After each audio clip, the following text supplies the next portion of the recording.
Hi friends, ಎಲ್ಲರಿಗೂ ನಮಸ್ಕಾರಗಳು. ಕಸ್ತೂರಿ ರಶ್ಮಿ ಚಾನಲ್ಗೆ ಸ್ವಾಗತ. ನಾನಿವತ್ತು ತುಂಬಾ ಸಿಂಪಲ್ ಆದ ಆರೋಗ್ಯಕರವಾದ ಮತ್ತು ಎಲ್ಲರೂ ಸುಲಭವಾಗಿ ಮಾಡುವಂಥ ಬೆಂಡೆಕಾಯಿ ಪಲ್ಯವನ್ನು ಮಾಡ್ತಾ ಇದ್ದೇನೆ.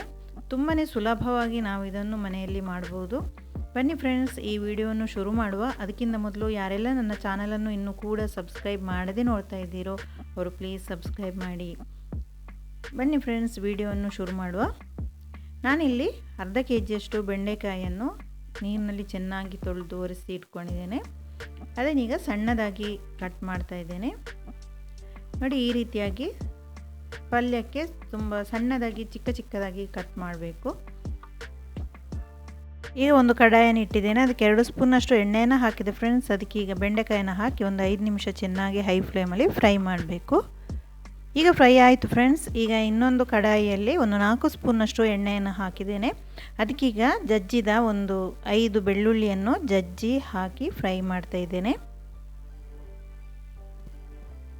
ಬೆಳ್ಳುಳ್ಳಿ ಸ್ವಲ್ಪ ಫ್ರೈ ಆಗಬೇಕು. ಇವಾಗ ಒಂದು ಅರ್ಧ ಸ್ಪೂನಷ್ಟು ಜೀರಿಗೆಯನ್ನು ಹಾಕಿ ಫ್ರೈ ಮಾಡ್ತಾ ಇದ್ದೇನೆ. ಈಗ ಸಾಸಿವೆಯನ್ನು ಹಾಕಿ ಫ್ರೈ ಮಾಡ್ತಾ ಇದ್ದೇನೆ. ಸಾಸಿವೆ ಚಟ್ಪಟ ಅಂತ ಆಗುವಾಗ ಈಗ ಕರಿಬೇವಿನ ಸೊಪ್ಪನ್ನು ಹಾಕಿದೆ.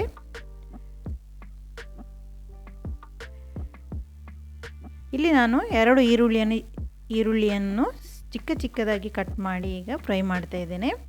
ಈರುಳ್ಳಿಯನ್ನು ಒಂದು 2 ನಿಮಿಷ ಫ್ರೈ ಮಾಡಬೇಕು. ಈಗ ಒಂದು ಟೊಮೆಟೊ ಕಟ್ ಮಾಡಿ ಹಾಕಿದ್ದೇನೆ. ಅದನ್ನು ಸಹ ಚೆನ್ನಾಗಿ ಫ್ರೈ ಮಾಡಿಕೊಳ್ಬೇಕು. ಟೊಮೆಟೊ ಅಷ್ಟೊಂದು ಬೇಯಬೇಕಾಗಿಲ್ಲ. ಇವಾಗ ನಾನು 1-1.5 ಸ್ಪೂನ್ನಷ್ಟು ಚಿಲ್ಲಿ ಪೌಡರನ್ನು ಹಾಕಿದೆ. 1 ಸ್ಪೂನ್ನಷ್ಟು ಕೊತ್ತಂಬರಿ ಪೌಡರನ್ನು ಹಾಕಿದೆ ಮತ್ತು ಅರ್ಧ ಸ್ಪೂನ್ನಷ್ಟು ಗರಂ ಮಸಾಲ ಪೌಡರನ್ನು ಹಾಕಿದೆ. ಅರಶಿನ ಬೇಕಾದರೂ ಸಹ ಹಾಕ್ಕೊಳ್ಬೋದು. ಈಗ ಚೆನ್ನಾಗಿ ನಾವು ಇದನ್ನು ಫ್ರೈ ಮಾಡುವ. ಈಗ ರೆಡಿ ಆಯಿತು. ಈಗ ನಾನು ಫ್ರೈ ಮಾಡಿದಂತಹ ಬೆಂಡೆಕಾಯಿಯನ್ನು ಈಗ ಇದಕ್ಕೆ ಹಾಕ್ತಾ ಇದ್ದೇನೆ. ಬೆಂಡೆಕಾಯಿಯನ್ನು ಹಾಕಿ ನಾವು ಈಗ ಚೆನ್ನಾಗಿ ಮಿಕ್ಸ್ ಮಾಡಬೇಕು. ಮಸಾಲೆ ಒಟ್ಟಿಗೆ ಚೆನ್ನಾಗಿ ಮಿಕ್ಸ್ ಆಗಬೇಕು. ಇವಾಗ ನಾನು ರುಚಿಗೆ ತಕ್ಕಷ್ಟು ಉಪ್ಪನ್ನು ಹಾಕ್ತಾ ಇದ್ದೇನೆ.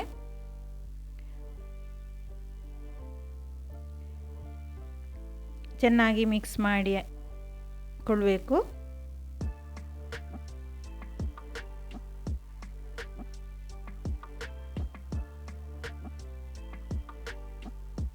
ಈಗ ನಾನಿಲ್ಲಿ 1 ಸ್ಪೂನ್ನಷ್ಟು ಲೆಮನ್ ಜ್ಯೂಸನ್ನು ಹಾಕ್ತಾ ಇದ್ದೇನೆ ಫ್ರೆಂಡ್ಸ್.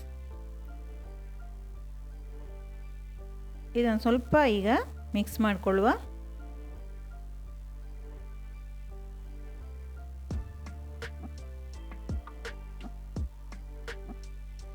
ಈಗ ಒಂದು 5 ನಿಮಿಷದಷ್ಟು ಹೊತ್ತು ಹಾಗೆ ಬೇಯಿಸುವ.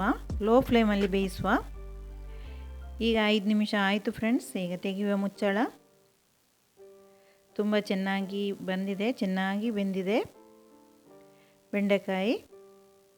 ಈಗ ನಾನು ಒಂದು 4 ಸ್ಪೂನ್ನಷ್ಟು ಕಾಯಿ ತುರಿಯನ್ನು ಹಾಕ್ತಾ ಇದ್ದೇನೆ. ಕಾಯಿ ತುರಿಯನ್ನು ಹಾಕಿ ನಾವು ಚೆನ್ನಾಗಿ ಮಿಕ್ಸ್ ಮಾಡಬೇಕು.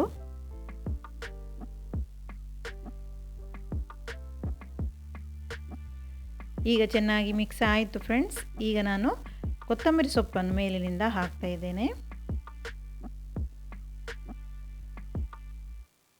ಈಗ ನಮ್ಮ ಬೆಂಡೆಕಾಯಿ ಪಲ್ಯ ರೆಡಿ ಆಯಿತು. ಈಗ ನಾವು ಇದನ್ನು ಸರ್ವ್ ಮಾಡುವ. ತುಂಬಾ ಈಸಿಯಾಗಿ ನಾವು ಇದನ್ನು ಮನೆಯಲ್ಲಿ ಮಾಡುವಂತಹ ರೆಸಿಪಿ ಇದು. ತುಂಬಾ ಬೇಗನೆ ರೆಡಿಯಾಗುತ್ತೆ. ಬೇರೆ ರೀತಿಯಲ್ಲಿ ಬೆಂಡೆಕಾಯಿ ಪಲ್ಯವನ್ನು ಮಾಡ್ತಾರೆ. ನಾನು ಈ ರೀತಿಯಾಗಿ ಮಾಡಿ ತೋರಿಸಿದ್ದೇನೆ. ತುಂಬಾ ಆರೋಗ್ಯಕರವಾದ ಮತ್ತು ಈಸಿಯಾದಂತಹ ಸುಲಭವಾದಂಥ ಬೆಂಡೆಕಾಯಿ ಪಲ್ಯ ರೆಸಿಪಿ ರೆಡಿ ಆಯಿತು ಫ್ರೆಂಡ್ಸ್. ಇವತ್ತು ನಾನು ಮಾಡಿದಂಥ ಈ ರೆಸಿಪಿ ನಿಮಗೆ ಇಷ್ಟವಾದರೆ ಪ್ಲೀಸ್ ಲೈಕ್ ಮಾಡಿ, ಶೇರ್ ಮಾಡಿ ಮತ್ತು ಸಬ್ಸ್ಕ್ರೈಬ್ ಮಾಡಿ. Thank you for watching.